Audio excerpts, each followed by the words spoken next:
Sandrine. Oui. On vous parle aujourd'hui des palettes. Alors les palettes, ce n'est pas seulement la palette du peintre que vous connaissez. Une palette, c'est aussi un arrangement, un agencement de couleurs sur une palette, c'est-à-dire une palette impressionniste, une palette flamande, une palette pour l'extérieur, une palette pour la peinture d'atelier. À chaque sujet, sa palette de couleurs. Alors on va parler d'abord dans cette série des palettes objets matériels du peintre et on commence tout de suite par la plus classique, la palette vraiment traditionnelle, la palette en bois du peintre.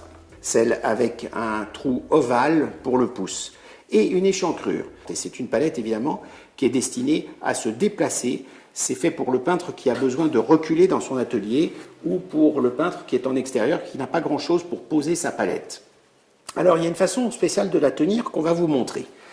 La chose importante quand on tient la palette, c'est de passer son pouce déjà dans la bonne direction. Il y a un biseau dans l'ovale, on en parlera en détail puisque on vous prépare une vidéo dans laquelle on va vous montrer comment fabriquer vous-même à partir d'une palette de base une très très bonne palette en bois.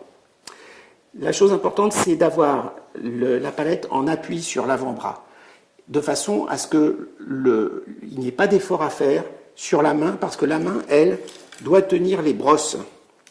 Et c'est parce qu'on organise les choses comme ça qu'on peut choisir ses brosses, alors que si l'on est crispé sur la poignée, si la palette ne repose pas sur l'avant-bras, on n'a plus les mains libres pour tenir ses brosses et n'en prendre qu'une à la fois pour travailler. On vous a préparé aussi une vidéo sur la manière de préparer une palette en bois, en partant d'une palette du commerce bon marché, et comment en faire une magnifique palette comme celle-ci, une palette qui a toutes les qualités. Alors ce sera dans une prochaine vidéo. En attendant, on va passer en revue relativement rapidement les différents types de palettes. Alors sans parler des palettes en ivoire ou des palettes, il y a toutes sortes de palettes un peu originales, on va vous parler de la plupart des palettes traditionnelles en vous disant quelles sont leurs qualités, à quoi on s'en sert et ce qu'il faut éviter. On peut classer les palettes en quelques catégories, par exemple les palettes qu'on tient à la main ou sur le bras. Comme celle en bois que l'on vient de voir. Voilà, mais ça existe aussi dans d'autres matériaux. Il y a, le plastique. Hélas, le plastique. Bon marché, mais pas toujours très pratique.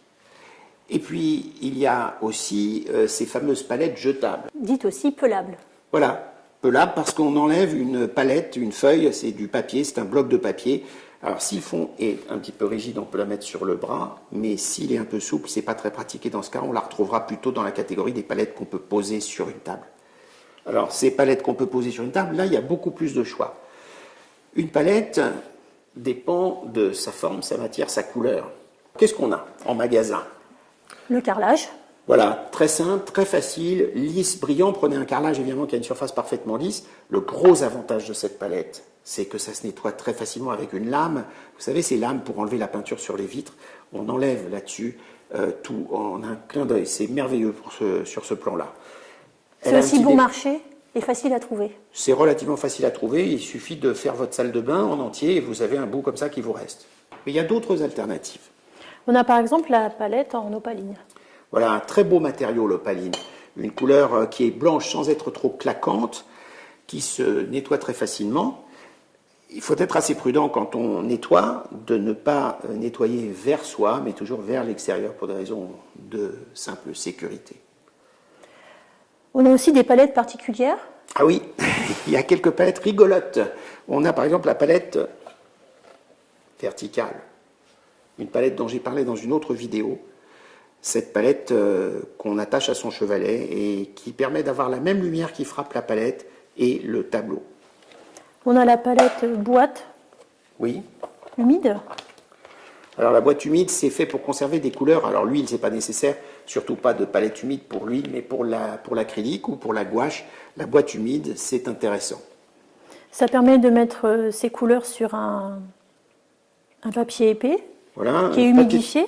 Sur un papier de cuisine, sur une petite lavette humide, genre peau de chamois. D'accord. Et les couleurs restent fraîches beaucoup plus longtemps. Voilà. Et lorsqu'on retourne à l'atelier, on ferme la boîte et on peut rentrer avec ces couleurs. Alors il y a aussi une solution de fabriquer une petite palette sur deux cadres en verre, parce que le verre fait une bonne palette, vous le voyez là, à condition d'avoir un fond d'une couleur neutre ou grise par exemple. Une autre solution, c'est la table bicolore. Alors la table bicolore, regardez, c'est ceci.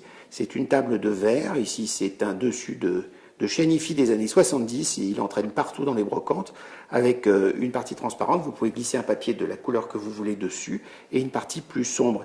Et ça vous permet, parce que vous savez que c'est très trompeur, ça vous permet d'essayer vos couleurs sur 2 teintes différentes avant de l'appliquer sur votre tableau, de façon à récupérer le contraste juste. Voilà, il y a beaucoup de choses à dire sur les palettes dans le détail. On y reviendra dans d'autres vidéos. À bientôt. À bientôt.